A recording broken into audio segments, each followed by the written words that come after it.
నమస్తే ఫ్రెండ్స్, నేను మీ Sravani Harsha. Welcome back to our channel. ఇవాళ మన కథ సరైన శిక్ష. కథని చివరి వరకు వినండి. నచ్చితే కనుక ఖచ్చితంగా తప్పకుండా ఒక్క లైక్ చేయండి. ఈ కథ పైన మీ విలువైన స్పందనని కామెంట్ రూపంలో మాకు తెలియజేయండి. కొత్తవారు ఎవరైనా చూస్తున్నట్లయితే మన ఛానల్ని సబ్స్క్రైబ్ చేసుకోండి. అంతేకాకుండా యూట్యూబ్లో కొత్తగా వస్తున్న హైప్ ఆప్షన్ని క్లిక్ చేసి హై పాయింట్స్ ఇవ్వడం మాత్రం అస్సలు మర్చిపోకండి. మీరిచ్చే లైక్లు, షేర్లు, కామెంట్లు, ఇంకా ఈ హై పాయింట్స్ అనేవి మరెన్నో మంచి మంచి కథల్ని మీకు చదివి వినిపించడానికి నాకెంతగానో ప్రోత్సాహాన్ని ఇస్తాయండి. మరైతే ఇప్పుడు మనం కథలోకి వెళ్ళిపోదాము. కళ్యాణ్ ఇంకా కావ్య ఇద్దరూ తండ్రి ఇచ్చిన అడ్రస్కి ఉదయాన్నే చేరుకున్నారు. ఇద్దరూ బయట నిలబడి ఆ పెద్ద ఆఫీస్ వైపు ఆశ్చర్యంగా చూడడం మొదలుపెట్టారు. అప్పుడు కళ్యాణ్ మెల్లగా నాన్నగారు ఏం చేస్తారు ఇక్కడ అని అనుకోగానే కావ్య విశ్వనాథం గారిని వెక్కిరిస్తూ, మీ నాన్న ఇక్కడ ఏం చేస్తాడు? ఈ ఆఫీసులో క్లర్క్ గాను క్లీనర్ గాను చేస్తున్నాడేమో, లేకపోతే మీ నాన్నకున్న టాలెంట్ చూసి ఇక్కడ ఎండీ చైర్లో కూర్చోబడతారని నువ్వు అనుకుంటున్నావా అంటూ వెటకారంగా మాట్లాడింది. ఆ తర్వాత వాళ్ళిద్దరూ లోపలికెళ్ళి రిసెప్షన్లో కూర్చున్న వ్యక్తితో విశ్వనాథం గారిని కలవాలి అంటూ అడిగారు. అప్పుడు ఆ వ్యక్తి విశ్వనాథం గారు మీటింగ్లో బిజీగా ఉన్నారు అని కాసేపు బయటే వేచి ఉండమని చెప్పాడు. ఇలా చెప్పి ఇద్దరిని లోపలికి వెళ్లకుండా రిసెప్షన్ దగ్గరే ఆపేశాడు. నువ్వు అపార్థం చేసుకుంటున్నావు అన్నాడు కళ్యాణ్. మేమేమి కంపెనీ ఎండీని కలవడానికి ఇక్కడికి రాలేదు. మేం విశ్వనాథం గారిని కలవాలి.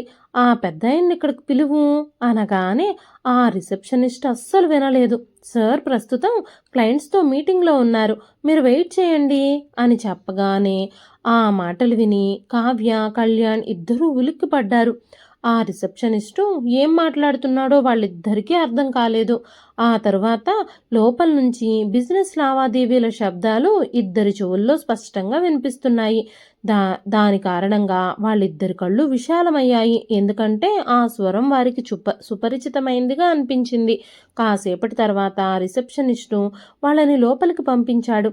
ఆ ఆఫీస్ ఎండీ కుర్చీలో కూర్చున్న వ్యక్తి ఎదురుగా తిరగగానే అక్కడ కనిపించిన దృశ్యం చూసి ఇద్దరూ షాక్ అయ్యారు. విశ్వనాథం గారు ఎదురుగా తన పెద్ద ఖరీదైన కుర్చీలో కూర్చునున్నారు. అంతేకాకుండా అతని పక్కనే ఉన్న కుర్చీల్లో విదేశీయుల్లా కనిపించే ఒక వ్యక్తి కూర్చున్నాడు. ఇద్దరూ ఆశ్చర్యంగా వారి వైపే చూస్తున్నారు. ఇదంతా ఆలోచిస్తూ కావ్య, కళ్యాణ్ ఏదో గుర్తు తెచ్చుకునే ప్రయత్నం మొదలుపెట్టారు. అది సాయంకాల సమయం. హఠాత్తుగా డోర్ బెల్ మోగింది. కళ్యాణ్ కావ్యను పిలిచి, కావ్య, ఎవరొచ్చారో చూడు అన్నాడు. కావ్య వెళ్ళి తలుపు తీయగానే ఎదురుగా నిలబడిన ఒక వ్యక్తి ఆమెకు ప్రభుత్వ కవరిచ్చి వెళ్ళిపోయాడు. కావ్య తలుపులు వేసుకొని లోపలికొచ్చేసింది. కళ్యాణ్ గదిలో నుంచి బయటకొచ్చేసరికి కావ్య కవర్ తెరిచింది. కళ్యాణ్ ఆమె చేతిలోని నోటీస్ని చదవగానే కావ్య మొహంలోకి భయం భయంగా చూడడం మొదలుపెట్టాడు. కళ్యాణ్ కళ్ళల్లోని ఆశ్చర్యాన్ని, భయాన్ని చూసి కావ్య, ఏమైంది? అందులో ఏం రాసుంది? మీరందులో మ్యాటర్ చూసి ఎందుకు వణికిపోతున్నారు అని అడుగుతున్నప్పటికీ కళ్యాణ్ కంఠం మూగబోయింది. కాసేపటి తర్వాత కళ్యాణ్, ఈ ఇల్లు అమ్మివేయబడిందట, మనం వెంటనే ఖాళీ చెయ్యాలి, మనకు ఒక వారం మాత్రమే సమయం ఉంది అనగానే ఆ మాటలు విన్న కావ్య కాళ్ళ కింద నేల జారిపోయింది. కానీ కళ్యాణ్ ఏమీ మాట్లాడలేదు. కళ్యాణ్ ముఖంలోని నిశ్శబ్దం చూసి కావ్య ఇలా అంది, మీ నాన్న ఈ ఇల్లు అమ్మేశాడని ఇప్పుడు అర్థమైంది. ఇంటి నుంచి వెళ్ళిపోయాక ఆయన తన నిజస్వరూపాన్ని బయట పెట్టాడన్నమాట అనగానే కళ్యాణ్ అవును అన్నట్టుగా తలూపి సోఫాలో జారిగలబడి కూర్చున్నాడు. కానీ ఆ నగరానికి చెందిన ఒక పెద్ద రాజకీయ నాయకుడు ఆ ఇంటిని కొన్నాడు. నాన్నగారికి బోలెడంత డబ్బిచ్చుండాలి ఇంటి కోసం అనగానే ఆ మాటలు విన్న కావ్య కళ్ళు పెద్దవయ్యాయి. నిజమా? మీ నాన్నగారికి ఈ ఇల్లమ్మినందుకు ఎంత డబ్బు వచ్చుంటుంది అనగానే కళ్యాణ్ 2 కోట్ల కంటే ఎక్కువే వచ్చుండుంటుంది. కానీ ఇది ఎలా సాధ్యం? ఇంతకుముందు మీ నాన్న ఈ ఇల్లు అమ్మడానికే సిద్ధంగా లేరు కదా. మనల్ని ఇబ్బంది పెట్టాలని, మనల్ని వీధిలోకి లాగాలనే మీ నాన్నగారు ఈ పని చేసుంటారు. ఎందుకంటే మనం ఈ ఇల్లు వదిలి వెళ్లాల్సి వస్తుంది. ఇప్పుడు ఈ సమస్య నుంచి మనం బయటపడడం కష్టం.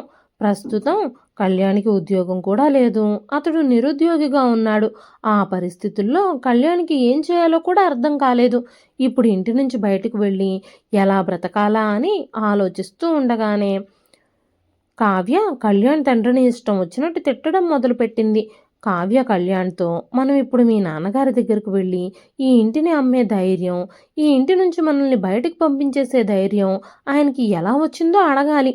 ఆ ఇల్లమ్మితే మనకు ఆ డబ్బులో వాటా వస్తుంది కదా, కనీసం కొడుకుగా మీకొచ్చి ఆ వాటానైనా తెచ్చుకోవాలి అంటూ ఉండగానే కళ్యాణ్ మాట్లాడుతూ, నువ్వు మౌనంగా ఉండు కావ్య, నన్ను కొంచెం ఆలోచించుకోనివ్వు అనగానే కావ్య కళ్యాణ్ వైపు ఆశ్చర్యంగా చూడడం ప్రారంభించింది.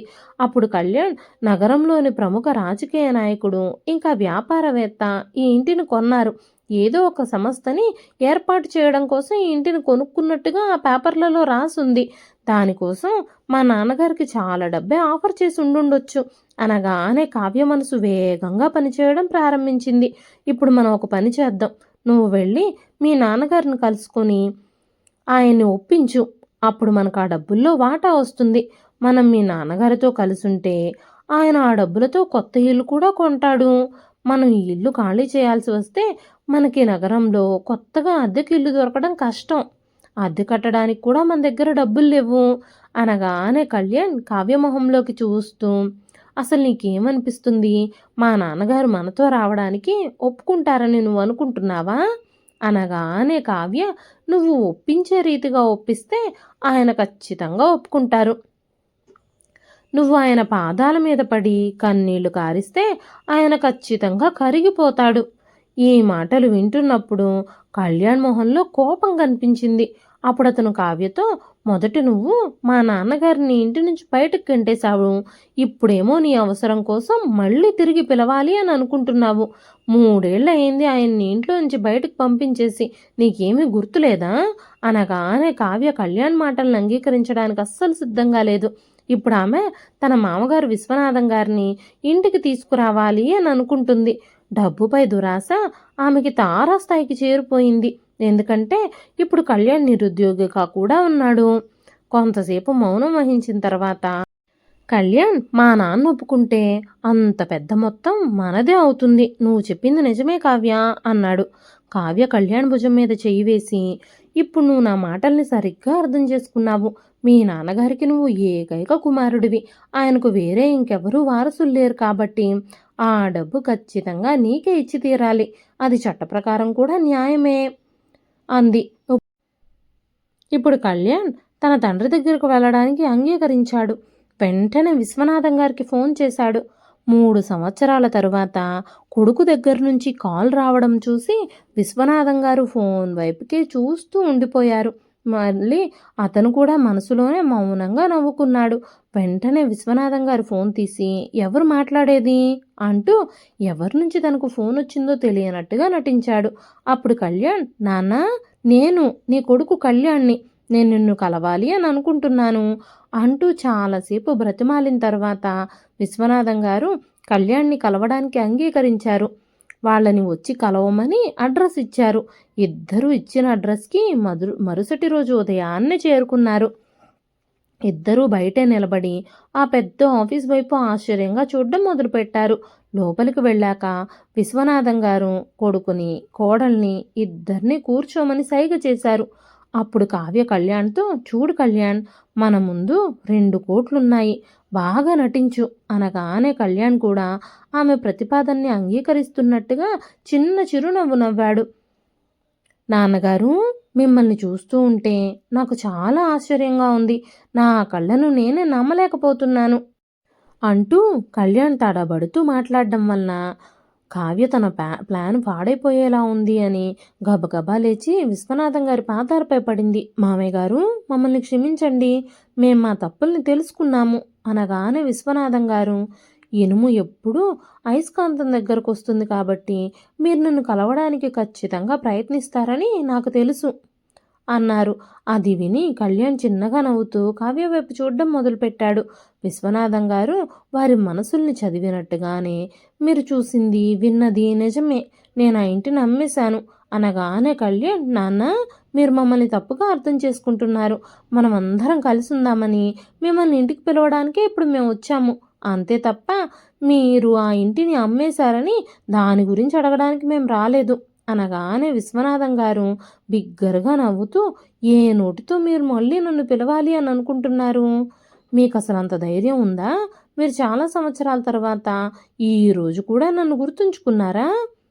ఒకరోజు మీ దగ్గర అన్నీ ఉన్నప్పుడు ఈ ముసలాడు మీకు భారంగా అనిపించి బయటకు విసిరేశారు. కానీ ఆ రోజు నిస్సహాయంగా బయటకు వచ్చిన నాకు నా స్నేహితుడు రాజారాం బిజినెస్లో మెలకువలన్నీ నేర్పించి నన్ను నా కాళ్ళ మీద నిలబడేలా చేశాడు. ఈరోజు నా దగ్గర అన్నీ ఉన్నాయి. ఇప్పుడు ఈరోజు ఇది నా ఆఫీసు. నా కన్న కొడుకు కంటే నా స్నేహితుడు నాకు ఎక్కువ మేలు చేశాడు. నాన్నగారు, మీరు పెద్దవారు. మీరు తప్పులు చేసిన మీ పిల్లల్ని క్షమించగలరు. దయచేసి మమ్మల్ని క్షమించి ఇంటికి వెళదాం పదండి. ఆ ఇంటిని అమ్మకండి అంటూ కళ్యాణ్ బూటకపు మాటలు మాట్లాడుతూ ఆయన్ని బ్రతిమలాడడం చూసి విశ్వనాథం గారు, నా సొంత ఇంటి నుంచి నన్ను పనికిరాని వస్తువులాగా మీరు బయటకు విసిరేశారు. ఈరోజు నేను మిమ్మల్ని ఆ ఇంటి నుంచి మళ్ళీ బయటకు విసిరేయాలి అని అనుకుంటున్నాను అంటూ విశ్వనాథం గారు కళ్యాణ్పై తీవ్రంగా విరుచుకుపడ్డారు. ఆయన ఎర్రబడిన కళ్ళల్లో కోపం చూస్తూ ఉంటే కళ్యాణ్కి నోట్లో నుంచి మాటే రాలేదు. విశ్వనాథం గారి మాటలు విని ఇద్దరూ తల వంచుకుని నిలబడ్డారు. అయితే వాళ్ళు ఆ ఇంట్లో నుంచి బయటకు వెళ్ళలేక ఆయన్ని ఒప్పించాలని శత విధాలా ప్రయత్నం చేస్తూ ఉన్నారు. మావయ్య గారు, మేము మీ పిల్లలం అని భావించండి. దయచేసి మమ్మల్ని మన్నించండి అని కోడలనగానే విశ్వనాథం గారు, కోడలా, నువ్వేమీ మాట్లాడకుండానే ఉంటేనే నీకు మంచిది. మీరిద్దరూ వచ్చిన దారిలోనే తిరిగి వెళ్ళిపోండి అంటూ విశ్వనాథం గారు వాళ్ళిద్దరినీ తిట్టి ఆఫీస్ నుంచి బయటకు తోసేశారు. ఆ ఊహించని పరిణామానికి కావ్య, కళ్యాణ్ షాక్ అయిపోయారు. బయటకు వచ్చాక కావ్య కళ్యాణ్ని ఇష్టం వచ్చినట్టు తిట్టింది. నువ్వు మీ నాన్నగారిని క్షమించమని కూడా అడగలేవా? కనీసం కాళ్ళు కూడా పట్టుకోలేవా? కొంచెమైనా పశ్చాత్తాపం ఉన్నట్టు నటించలేవా? కాసేపు నీ గౌరవాన్ని పక్కన పెట్టలేవా? అది 2 కోట్లకు సంబంధించిన విషయం. చిన్న అవమానాన్ని కూడా నువ్వు భరించలేవా? ఇప్పుడు మీ నాన్న చాలా గొప్పవాడయ్యాడు అంటూ దారి పొడవునా కళ్యాణ్తో వాదిస్తూనే ఉంది. కళ్యాణ్, నువ్వు నేను వేసుకున్న ప్లాన్లన్నింటినీ నాశనం చేసేశావు. ఇప్పుడు ఏమవుతుందో చూడు. ఇప్పుడు అద్దెకి మరో ఇల్లు చూసుకోవాలి మనం. అది కూడా నీ జేబులోంచి అద్దె డబ్బులు కట్టాల్సి వస్తుంది. విశ్వనాథం గారు వాళ్ళ మాటలకి కరగకపోవడంతో కావ్య మనసు వేడెక్కిపోయింది. ఏమీ అర్థం చేసుకోలేక కళ్యాణ్ని తీడుతూనే ఉంది. ఆఫీస్ ఛాంబర్లో కూర్చున్న విశ్వనాథం గారు తన కర్చీఫ్తో కళ్ళు తుడుచుకుంటూ ఉండగానే అది చూసిన రాజారాం గారు ఆయన దగ్గరకొచ్చి, ఏం జరిగింది? ఎవరు నిన్ను కలవడానికి వచ్చారు అనగానే ఆయన చెమ్మగిల్లిన కళ్ళను పైకెత్తి తుడుచుకుంటూ, డబ్బు ఆకలి మరియు అత్యాశ గల నా కొడుకు, కోడలు వచ్చారు.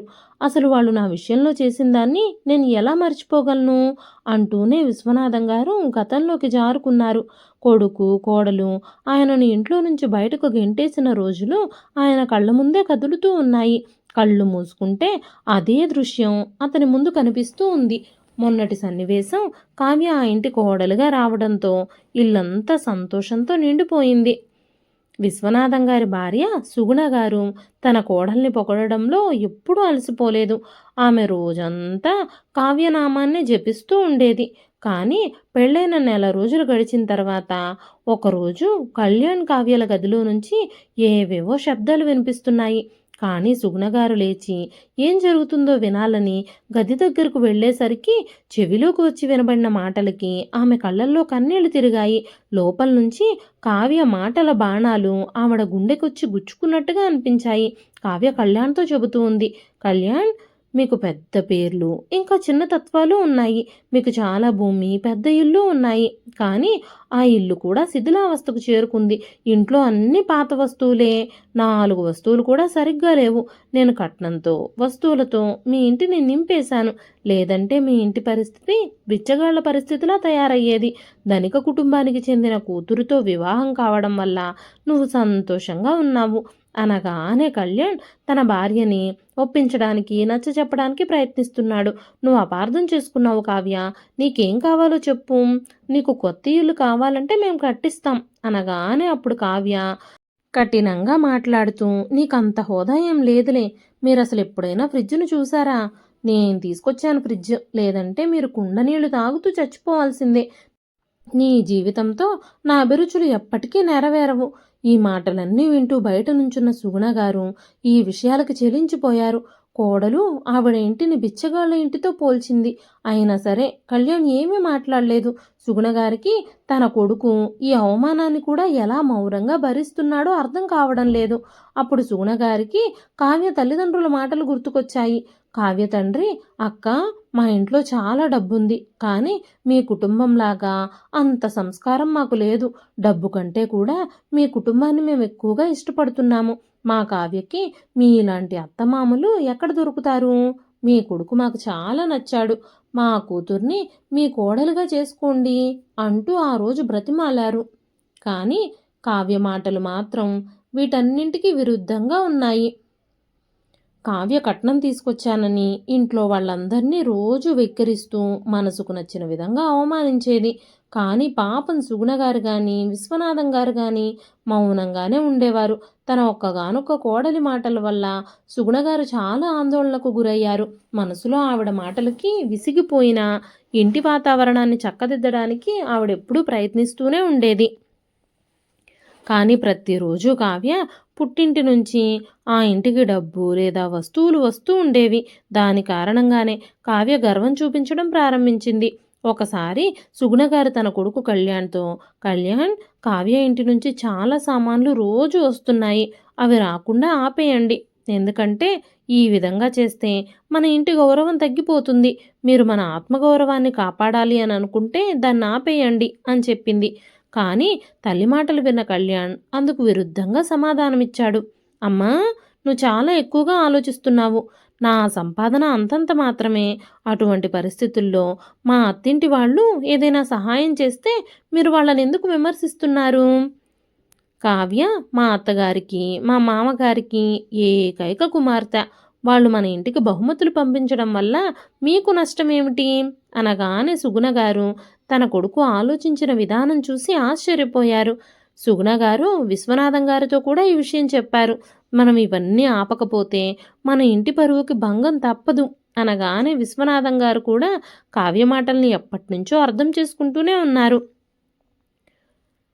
ఆయన కళ్యాణ్తో కూడా వివరించి చెప్పాడు. కానీ కళ్యాణ్ డబ్బు కోసం, అత్తమామలిచ్చే బహుమతుల కోసం అత్యాసపరుడుగా మారాడు. అతని ఆత్మగౌరవాన్ని దాదాపుగా అమ్ముకుంటున్నాడు. రోజు కావ్య గొంతు ఇంట్లో పెద్దదిగా వినిపిస్తూ ఉండడం వల్ల, కళ్యాణ్ ఆమెకు సపోర్ట్ చేయడం వల్ల అత్తగారు, మామగారు సైలెంట్గా ఉండడం జరుగుతుంది. దీని ఫలితంగా ఏం జరిగింది అంటే కావ్య అలవాట్లు బాగా పెరిగిపోయాయి. ఇప్పుడు రూమ్ బయట ఓపెన్గా మాట్లాడేది. సుగుణగారు రోజంతా పనిలోనే నిమగ్నమై ఉండేవారు. కావ్య వస్త్రధారణ, ఆమె పార్టీలు, షాపింగ్లు ఇవన్నీ సుగుణగారికి నచ్చేవే కావు. ఒకసారి సుగుణగారు, కావ్య, నువ్వు ఇంట్లో పనిలో నాకు కొంచెం హెల్ప్ చేయొచ్చు కదా, ఇప్పుడు నేను అంత పని చేయలేకపోతున్నాను అన్నారు. ఆ మాటలు వినగానే కావ్య కళ్ళు పెద్దవి చేసి అత్తగారిపై గట్టిగా అరిచింది. పెళ్ళయ్యాక కోడలు పనులు చేస్తూ ఉంటే మీరు విశ్రాంతి తీసుకుందాం అనుకుంటున్నారా?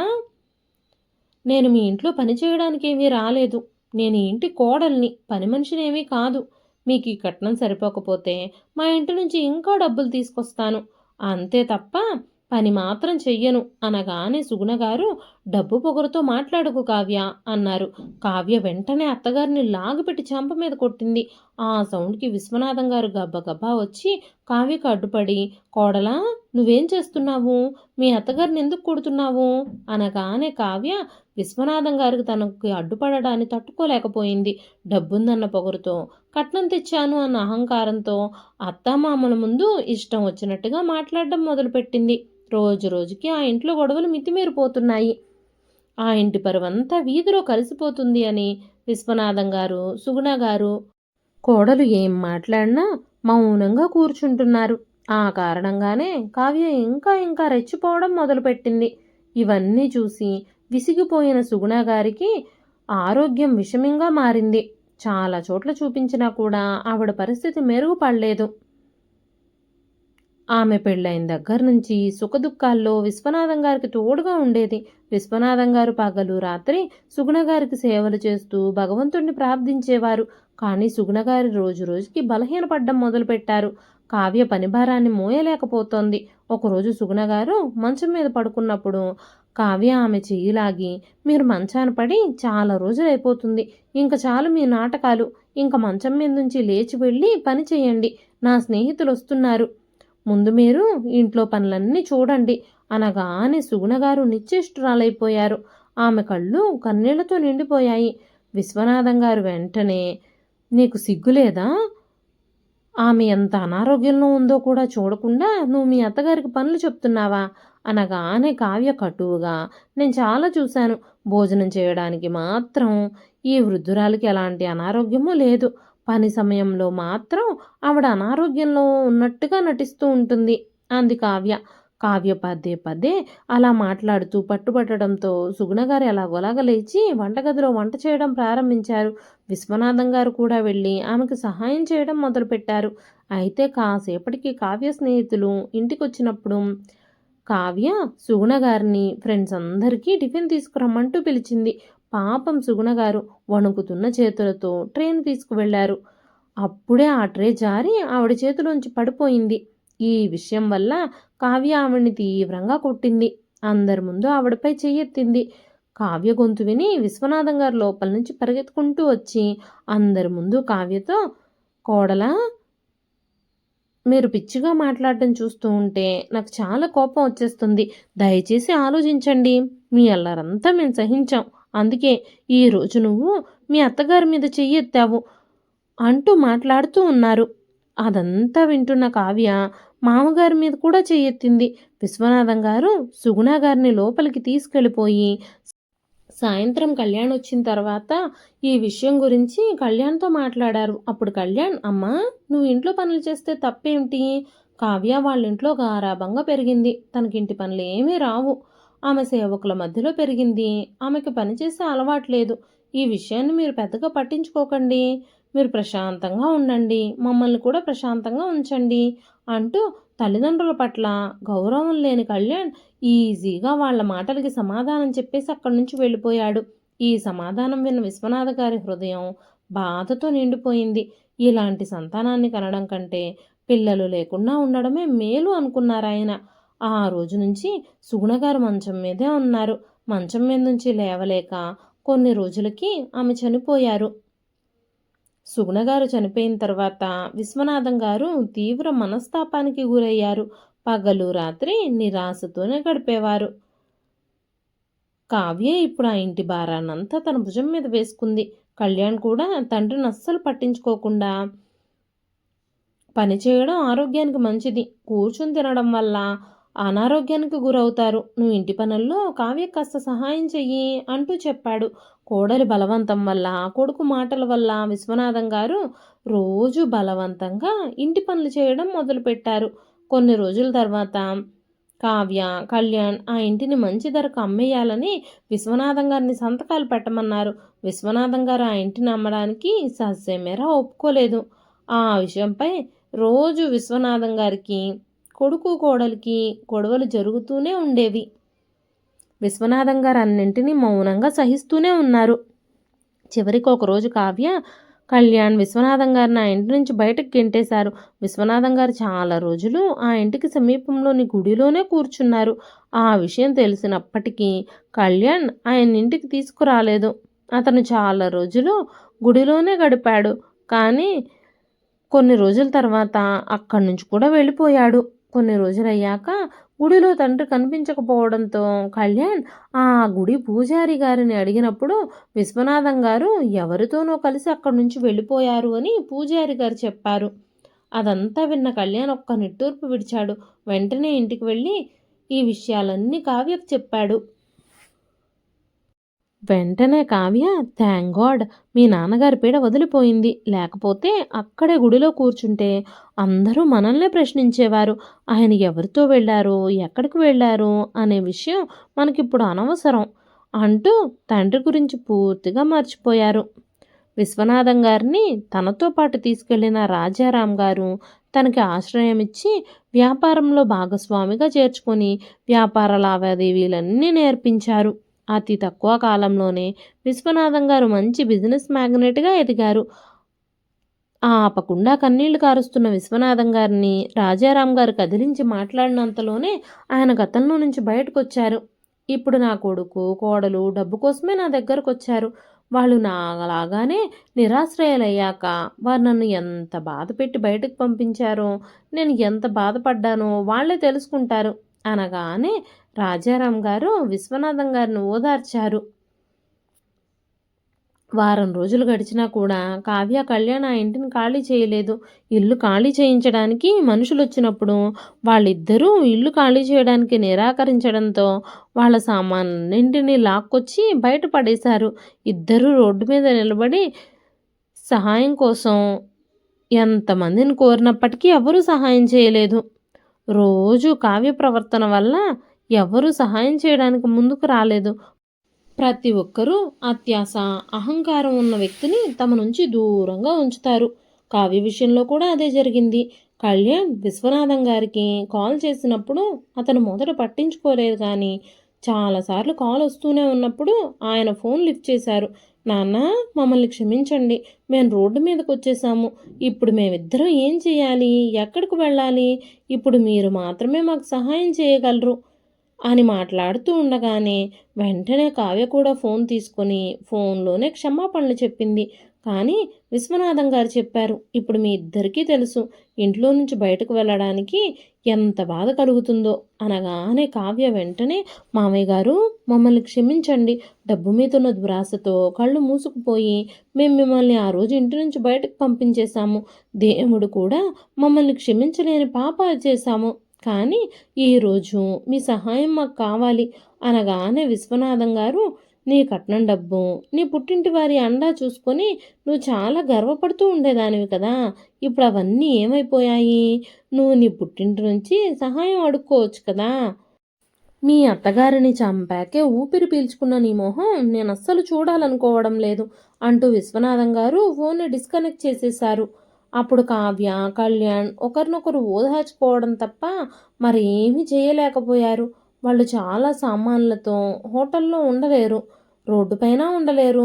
కావ్య ప్రవర్తన ఎవ్వరితోనూ బాగోనందున ఎవ్వరూ సహాయం చేయలేదు. కళ్యాణ్ సమాజంలో గౌరవం అనేదే కోల్పోయాడు.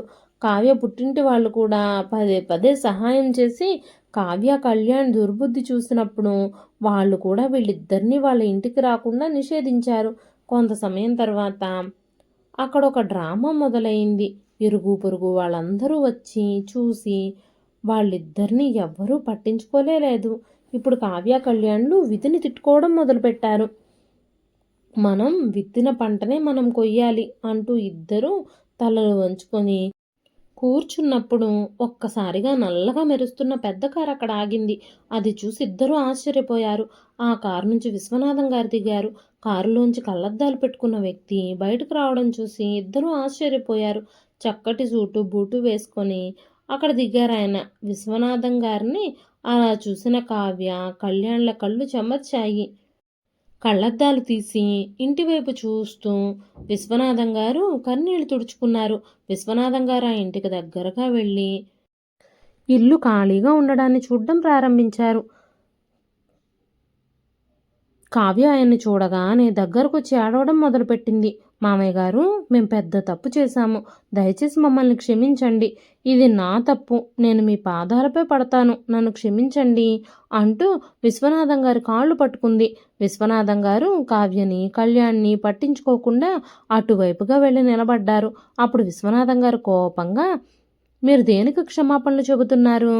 మీరు తెలియకుండా ఏ పొరపాట్లు చేయలేదు, మీ పొరపాట్లన్నీ ఉద్దేశపూర్వకంగానే జరిగాయి. తెలియక జరిగిన పొరపాటుని ఎవ్వరైనా క్షమిస్తారు, కానీ తెలిసి తెలిసి చేసిన తప్పుల్ని ఎవ్వరూ క్షమించరు అంటూ విశ్వనాథం గారు ముందుకు వెళ్ళి ఇంట్లో తన గదిలోకి వెళ్ళి ఒక్కసారిగా తన భార్య జ్ఞాపకాలన్నింటినీ తలుచుకున్నారు.